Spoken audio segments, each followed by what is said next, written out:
İnkişaf haqqında bu gün ən çox bilinən mif onun tək tərəfli olması haqqında olan iddialardır. İnkişafa insanlar sadəcə bir tərəfli proses kimi baxırlar. Məsələn, bir insan hansısa bir kursa qoşulur, yalnız orada öz nitqini inkişaf etdirir. Yaxud fərdi inkişaf kitabları oxumaqla sadəcə düşüncə tərzini, təfəkkürünü təkmilləşdirməyə çalışır.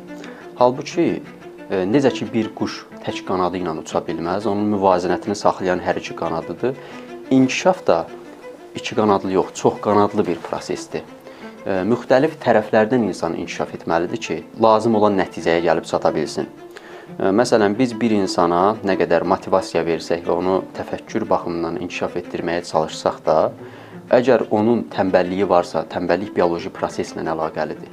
Yəni, onun bədən gücü, onun fəaliyyət göstərməyinə imkan vermirsə, o verdiyimiz motivasiyanın, zehni inkişaf cəhdlərinin heç bir nəticəsi olmayacaq. Bu baxımdan insan həm bioloji cəhətdən, həm psixoloji baxımdan, həm sosioloji tərəfdən inkişaf etməlidir.